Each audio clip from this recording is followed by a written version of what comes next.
King Charles's coronation is just over a week away, but as the royals prepare for this historic moment, Prince Harry's legal battle with the UK media is heating up. James Longman has the details. With King Charles' coronation around the corner, all eyes are on his younger son, Prince Harry, and his ongoing legal battles with the UK media. The Duke of Sussex is suing 3 British newspaper publishers, including Rupert Murdoch's News Group newspapers, the publisher of The Sun, for illegally intercepting his calls and other personal information many years ago. An attorney for The Sun in London's High Court Thursday pushing back, arguing that the lawsuit Harry and the actor Hugh Grant have brought against them be thrown out, as it exceeds the 6-year limit for such cases. According to a 31-page witness statement, Prince Harry says that when he filed the lawsuit in 2019, quote, "I was summoned to Buckingham Palace and specifically told to drop the legal actions because they have an effect on all of the family." He added that this was a direct request, or rather demand, from my father and senior royal aides. Prince Harry also claims that his brother, Prince William, received a very large sum of money in 2020 from the owners of the Sun newspaper to settle his own historical phone hacking claims, as part of an alleged secret agreement between the publisher and the royal family to prevent the airing of dirty laundry and avoid any, at all costs, reputational damage. Harry's court cases have been attracting huge amounts of attention, and that all happening in the run-up to the coronation obviously does have the potential to shift the focus. But we're not expecting any more court appearances now before the event itself. So I think the focus will very much be on the coronation from now on. Buckingham Palace has not commented on the case, while News Group newspapers has refuted any claims of a secret agreement between the publisher and the royal family.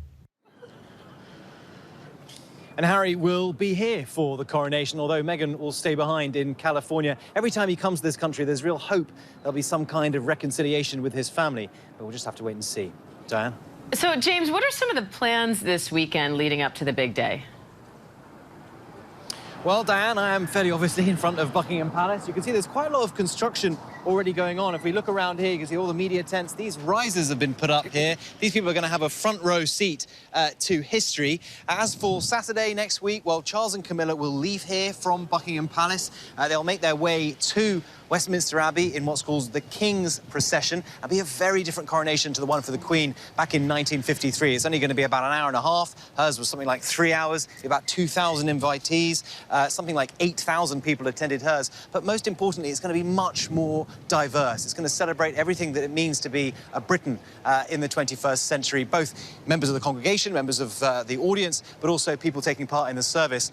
You remember the gospel choir from Harry and Meghan's wedding? Well, they will also be performing at this coronation. A lot of interest, too, in the page boys. Prince George is going to be up there as a page of honour, but so, too, will Camilla's 2 twin grandsons. They will also be there as well. They, of course, from part of her family, from her marriage to Andrew Parker Bowles. Of course, a lot of people might find that a bit weird, but this is the 21st century monarchy, and I think that's very much the image that the royal family wants to show. When that is done, they'll come back here to Buckingham Palace in the coronation procession, a much bigger affair. It's going to have the state coach and much more of the pomp and pageantry that you likely see at these sorts of occasions in Britain. And all of the working royals will be up there behind me on the palace balcony for that wave that we all have come to know and love from this royal family. So lots to look forward to. You can see there behind me there's police waiting, big amount, lots of security as well, not just for foreign dignitaries who are expected to arrive, but also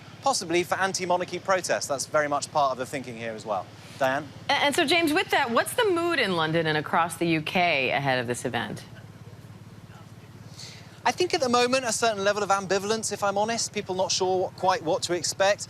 I kind of thinking about when we hosted in London the Olympic Games all those years ago. For much of the year, a lot of the media here was saying, well, you know, it's not going to be that exciting. Londoners are just fed up with their city being invaded.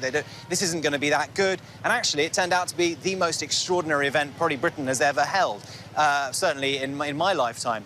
I think we're not going to see that level of excitement, but I think at the moment people aren't really sure how to feel about a King Charles. They haven't really necessarily got used to it, but I think it might dawn on them that they're going to be witnessing the crowning of a monarch. It is an incredibly special event, one that the vast majority of people in this country have never seen before. Only a very small minority were around when Queen Elizabeth was crowned. It is true to say that interest or love for the monarchy has waned over the years, but still a majority of Britons believe that Britain should have a monarchy. And I think on Saturday, it's going to be a day to celebrate. Beyond that, what people make of Charles, what people make of the reign of King Charles, I think the jury's still out. Diane? James Longman, thanks for that. Hi, everyone. George Stephanopoulos here. Thanks for checking out the ABC News YouTube channel. If you'd like to get more videos, show highlights, and watch live event coverage, click on the right over here to subscribe to our channel. And don't forget to download the ABC News app for breaking news alerts. Thanks for watching.